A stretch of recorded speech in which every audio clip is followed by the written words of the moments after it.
Some men punch, others destroy, but only a few hit with the force of history itself. George Foreman wasn't just a heavyweight. He was a storm, a wrecking ball in gloves, a force of nature that turned champions into shadows. From the brutal demolition of Joe Frazier to his jaw-dropping comeback at 45, Big George redefined what it meant to be great.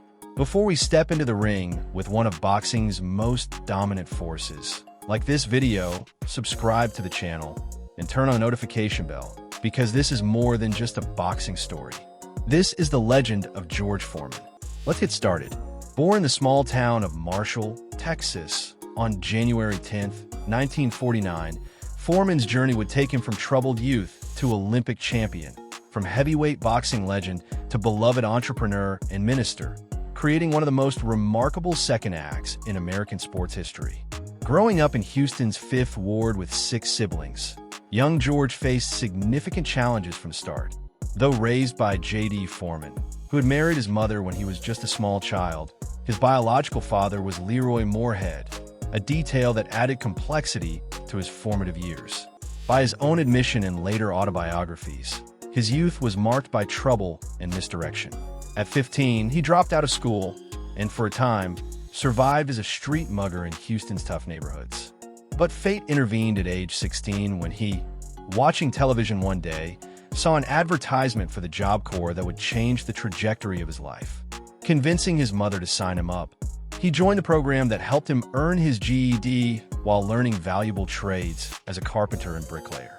It was during his time at Job Corps in Pleasanton, California, that Foreman discovered boxing, setting aside his earlier admiration for football star Jim Brown to pursue the sweet science.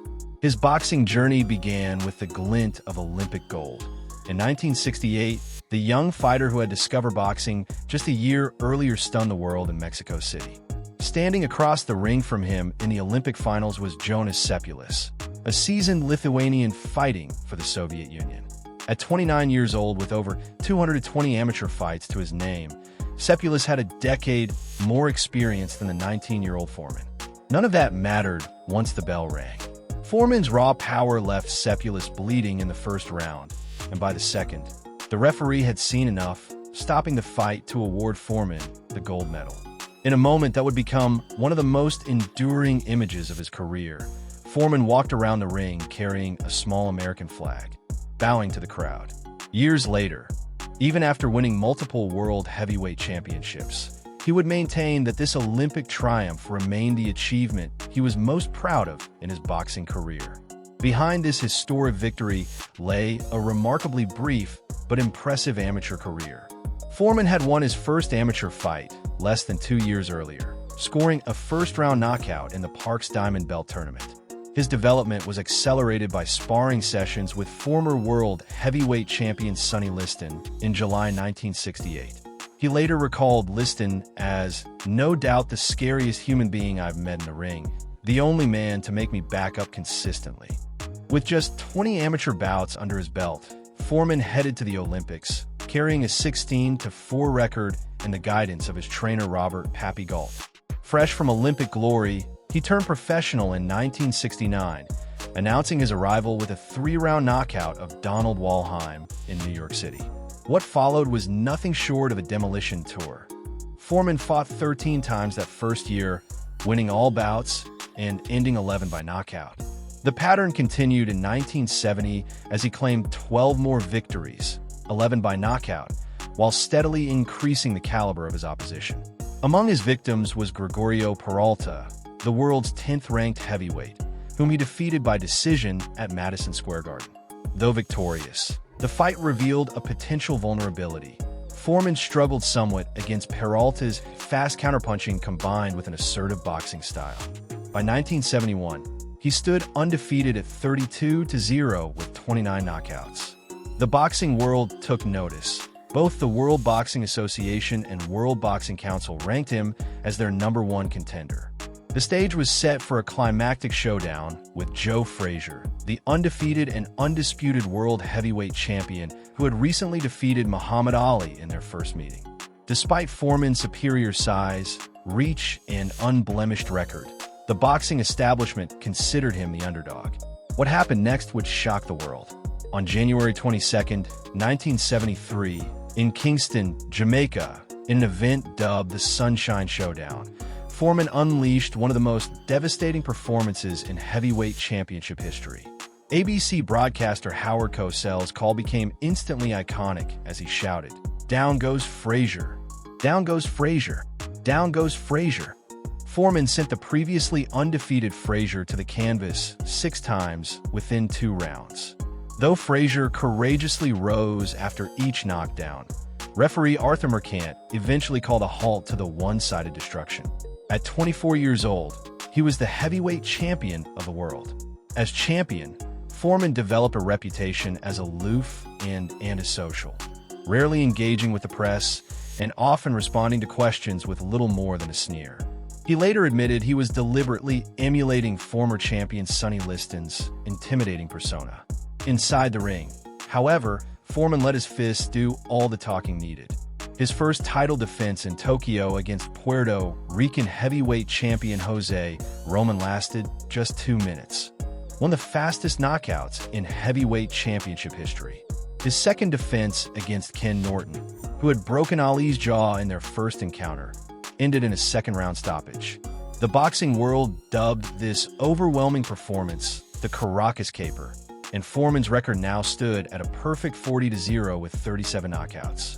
Then came Zaire and the Rumble in the Jungle, the historic October 30th, 1974 showdown with Muhammad Ali that would forever change Foreman's life and legacy.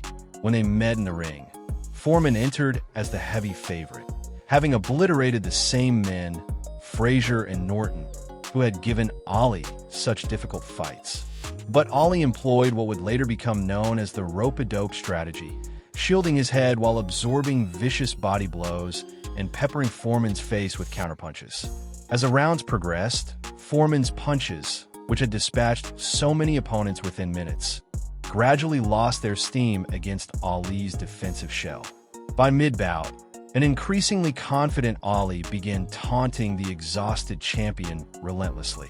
Late in the 8th round, Ali suddenly sprang off the ropes with a series of progressively harder right hooks to the side and back of Foreman's head, followed by a combination of a solid left hook and straight right to the jaw that sent Foreman windmilling to the canvas for the first time in his career. Foreman later reflected simply, "It just wasn't my night." Though Foreman sought a rematch, Ali never granted him another opportunity. After a year-long hiatus, he attempted to regenerate public interest with an exhibition event billed as Foreman vs. 5, where he would fight 5 opponents in one night. The spectacle backfired dramatically when the crowd booed Foreman and chanted, "Ali, Ali, Ali," throughout the evening. His true comeback began in 1976 when he faced Ron Lyle, the world's 5th-ranked heavyweight. What followed was an epic slugfest that would be named Fight of the Year by the Ring magazine. The 4th round erupted into one of boxing's most brutal exchanges, with both men knocked down multiple times. In the 5th round, after trading heavy shots, Foreman delivered a dozen unanswered blows until Lyle collapsed to the canvas for the final time. Foreman closed out 1976 with several victories, including a rematch with Joe Frazier. But 1977 would bring a profound transformation that would alter the course of his life. After facing Jimmy Young in Puerto Rico, where Foreman lost by unanimous decision, he collapsed in his dressing room, overcome by exhaustion and heat stroke. What happened next would transform not just his career, but his entire being. As he lay there, Foreman experienced what he would later describe as a near-death journey into a hellish, frightening place of nothingness and despair. Sensing himself at death's threshold, the previously non-religious Foreman began to plead desperately with God. In that moment of darkness, he felt God asking him to change his life and ways, to which Foreman responded with his first declaration of faith. "I don't care if this is death. I still believe there is a God." This profound spiritual awakening led Foreman to become a born-again Christian. Though he never formally announced his retirement from boxing, he simply walked away from the sport that had defined him.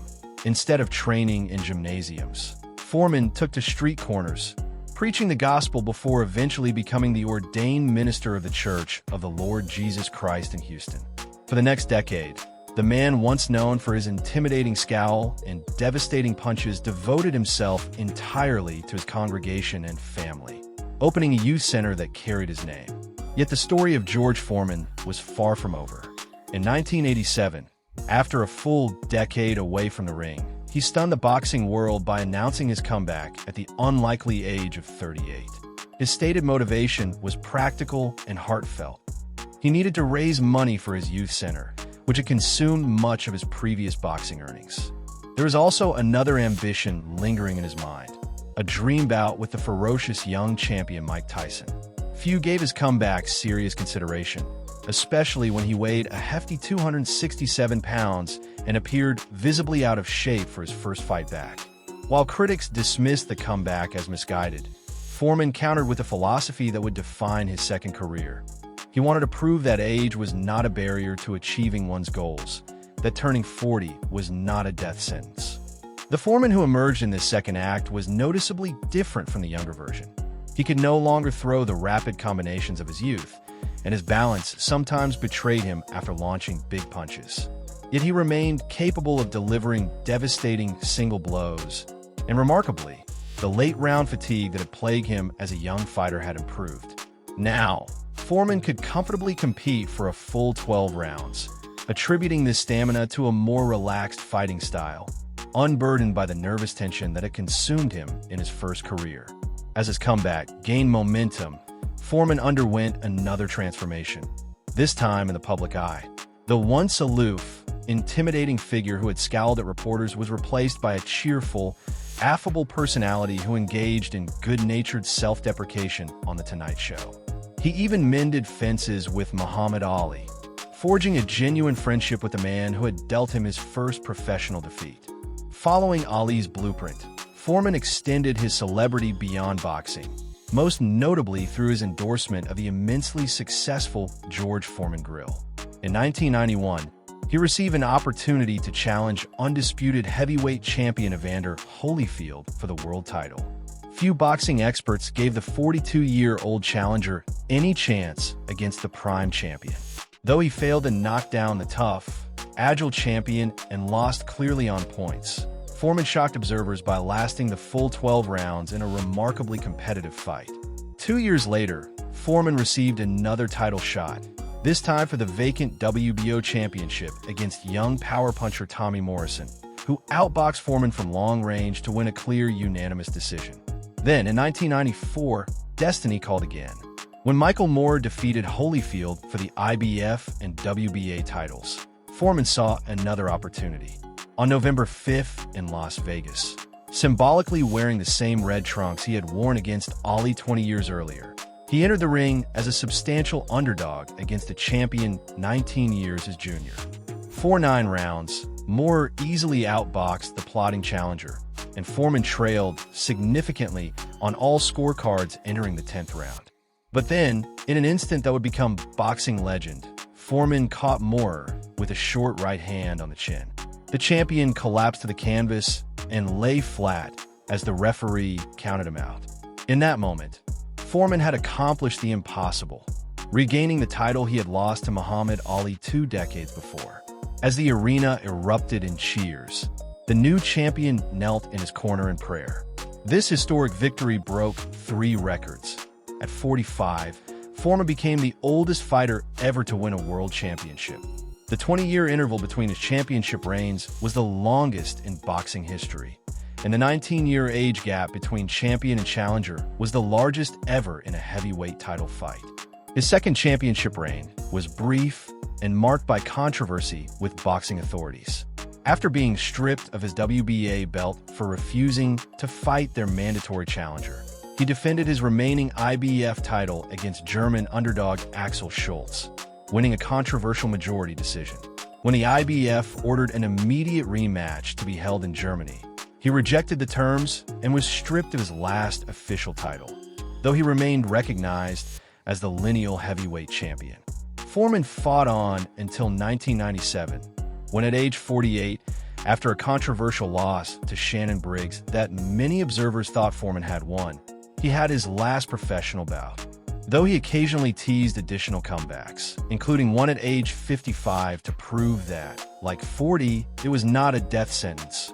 Foreman instead found success as a boxing analyst for HBO, where his insightful commentary and affable personality made him a fan favorite for 12 years, until 2004. Throughout his second career, Foreman never abandoned his spiritual calling. In fact, his religious conviction only deepened. As pastor of the Church of the Lord Jesus Christ, he led 3 services weekly, always aiming to reveal something about the Bible that his congregation didn't know. Under his leadership, the church operated the George Foreman Youth and Community Center, ministering to children and adolescents in the community. Even as his commercial success grew, he maintained that it doesn't matter what you achieve, what you accomplish in this life. The most important thing is to keep your eye on the true prize, and that's serving God. Outside the ring, he achieved perhaps even greater fame as the pitchman for the George Foreman Grill. His warm personality and trustworthy image helped sell over 100 million units worldwide by 2011. In a business move as impressive as any of his sporting achievements, Foreman sold the commercial rights to the grill for $138 million in 1999. His later years brought continued public appearances, including a stint as a contestant on the 8th season of The Masked Singer in 2022, where he performed as Venus Flytrap. He also served as an executive producer for Big George Foreman, a 2023 Christian film chronicling his sporting and spiritual journey.